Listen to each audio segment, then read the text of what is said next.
Welcome to Alta Survival and Preparedness. Today we're going to do something kind of fun and do a how-to video. How many of you like using the FerroRod to start fires? I use the method about 50% of the time to start a fire, mostly to keep up on this skill. How many of you have seen a setup like this? I think most of us have, right? I'm not going to bash on this duct tape handle. This just isn't my preference. I like to keep tape on its own roll instead of on another tool. I don't put it on my big lighter either. It's just not the way I like to do it. So in this video, we're going to do two things. First, I'm going to show you how to take this. This is a 6" by 1/2" ferro rod. And one of these, this is a scrub oak branch, and I'm going to show you how to turn it into this. This is the Alta Survival FerroRod XL.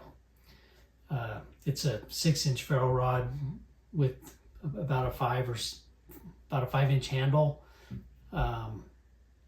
made out of oak. So the topic of today's video is gonna be to show you how this is made. So I'll show you how you can do something like this, and you can make one like this, or you can get creative and make your own design. And second, for those of you that stay to the end of this video, not only are you gonna have some fun learning how to make a custom handle, but I'll also explain what you need to do for a chance to win the next giveaway. And I think you're going to like it. So stay to the end to find out how. Let me tell you a little bit about this so you'll understand what we're watching. This section of oak branch is from a species of tree called Gamble oak, and it's found only in the Rocky Mountains. It's more commonly known as scrub oak, and they don't grow very tall, usually 10 to 20 feet, sometimes 30, but typically not more than 20 feet. And they have a lot of bends in the branches. These bends can add a lot of character to a handle like this. This would be another example of an oak handle. This one's a little bit smaller. This is the standard size Alta Survival ferro rod. But these branches add a lot of character with the different bends and twists in the branches. So what do you say we get rid of this setup and give it a unique custom handle? Let's do it. Starting off, I choose the branch that I want to work with and remove all the small branches and twigs that are still attached.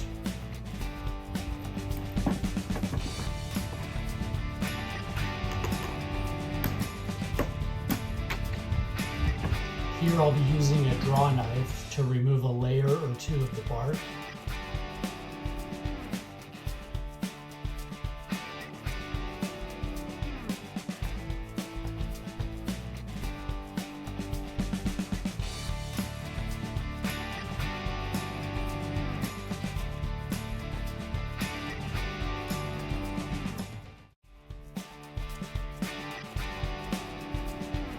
Like I mentioned a minute ago, I just want to remove part of the bark until I've evened out the branch.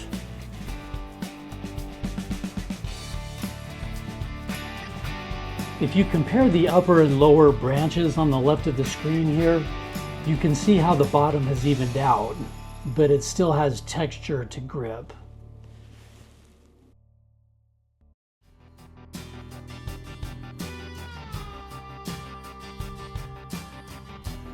The other reason I use this draw knifing technique is to expose this rich color that comes out in the bark once it's lacquered.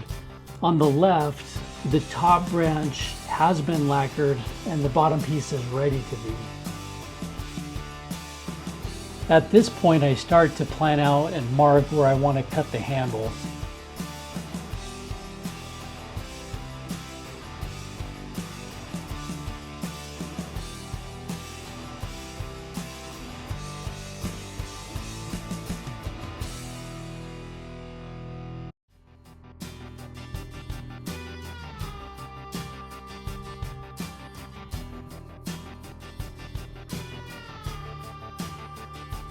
I identify my marks and make the cuts.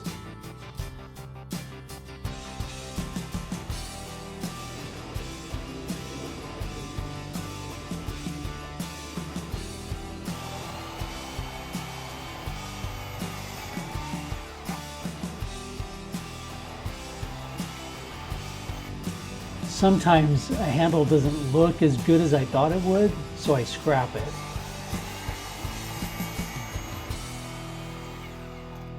As I make the cuts, I try to make sure that the shape will feel good as a grip.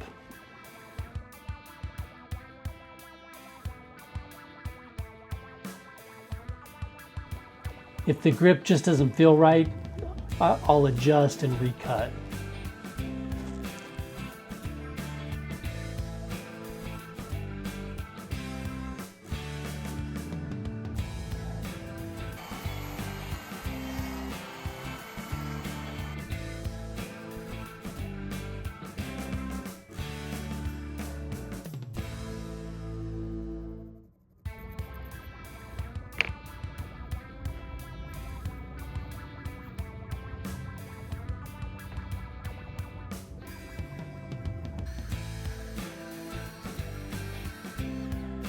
I want every handle that I make to be a handle that I would use myself. So if I don't like the shape or the feel of the grip, I'll just toss it.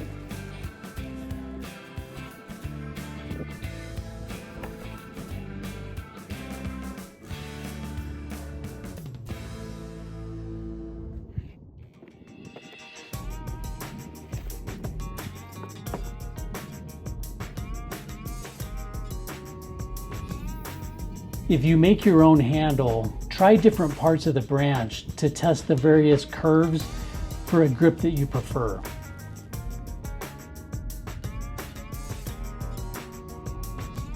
I like a grip that catches in the back of my hand, kind of like the rear bolster of a knife handle.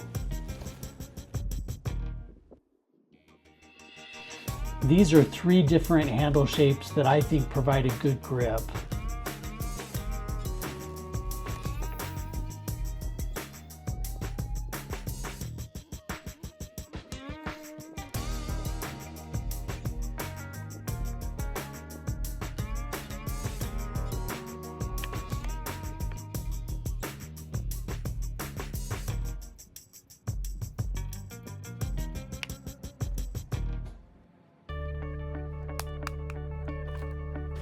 The fastest way to round the edges will be either an orbital sander or a bench sander or a disc sander of some kind. If you don't have one of those, you can use a block of wood and a piece of sandpaper.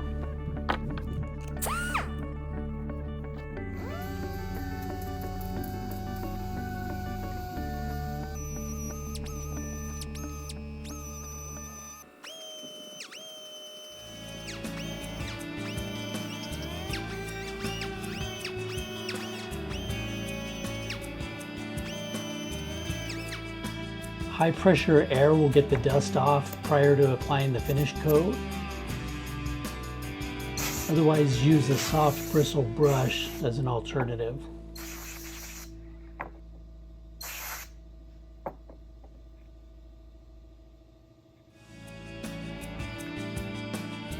Right here, I was rounding off an area where I had cut off another branch.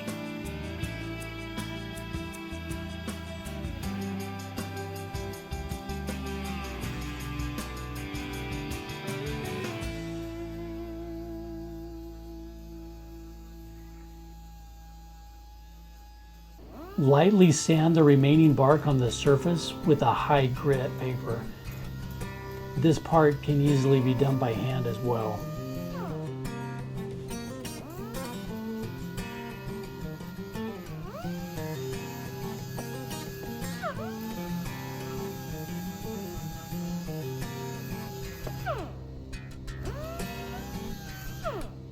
On projects like this, I usually put a wash coat or a seal coat.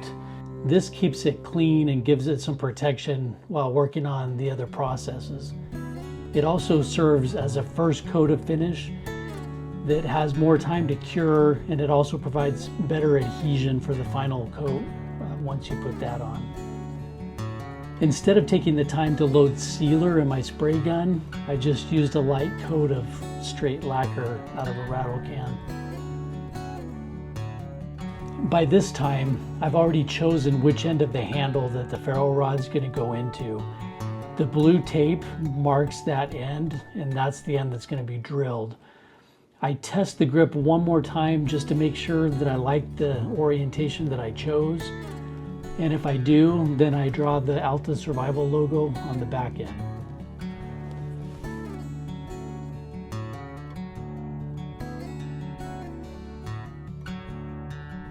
After the logo is drawn, I then use a wood burning tool to burn the logo into the handle.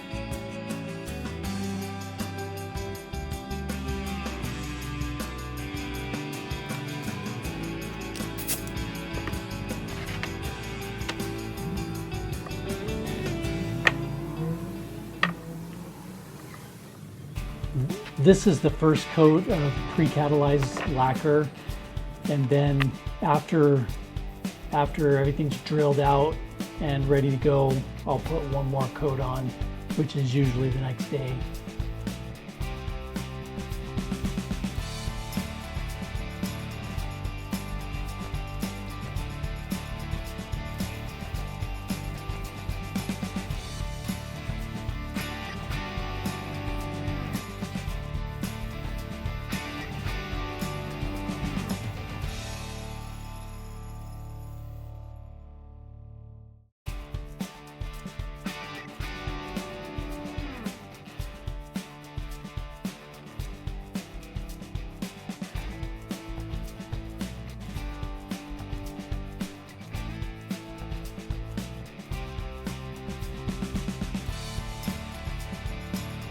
Using a 1/2 inch drill bit, drill a 3/4 inch deep hole for the ferro rod.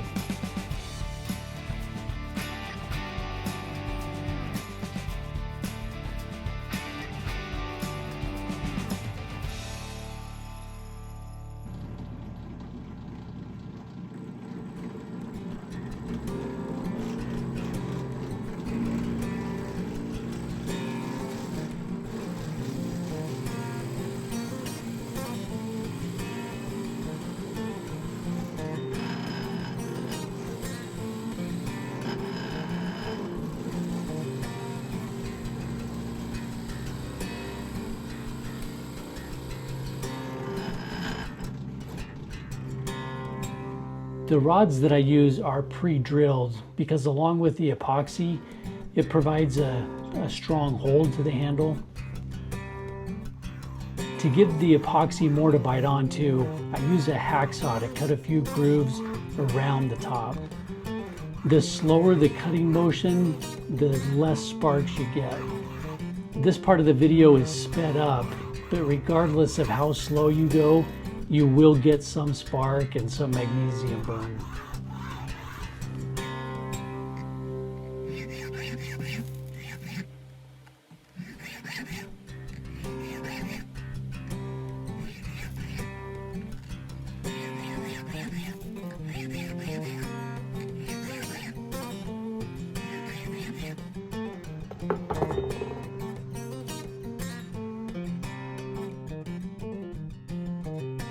At this point, we test fit the rod into the handle. If it's a good fit, then go ahead and remove it and put some epoxy in the handle. I use JB Clear Weld. It's a 5-minute set epoxy. I'll leave a link in the description for that. I didn't have great footage of this part of the process, so what I recommend doing here is squirting some epoxy into the very bottom of the drill hole, and then a bead of epoxy up 2 sides of the hole. At that point, insert the rod and twist it as you go, and that'll spread the epoxy. Then immediately remove the rod, keeping it close to the handle, and fill the pre-drilled hole in the FerroRod, and then reinsert that and twist it all the way in. Leave it standing with the rod end up for at least 10 or 15 minutes. I would recommend several hours or even overnight.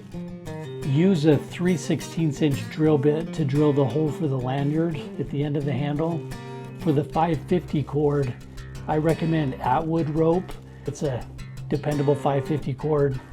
I use OD Green, and Amazon carries dozens of colors in the Atwood brand of 550 cord. So look for that link as well. Here's the upcoming giveaway. If you guessed an Alta Survival FerroRod, then you are correct.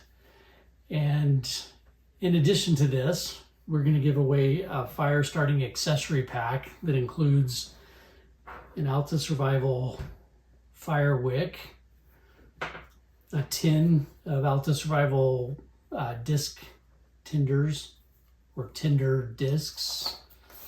There are a half a dozen wax infused tinder discs in here, and in addition to that, a fire bellow, the collapsible fire bellow. In order to qualify, make sure you have subscribed to Alta Survival on YouTube, like this video, and comment hashtag Alta Survival giveaway. So you can also earn additional entries by following us on Instagram at Alta Survival, and then also like the giveaway post there.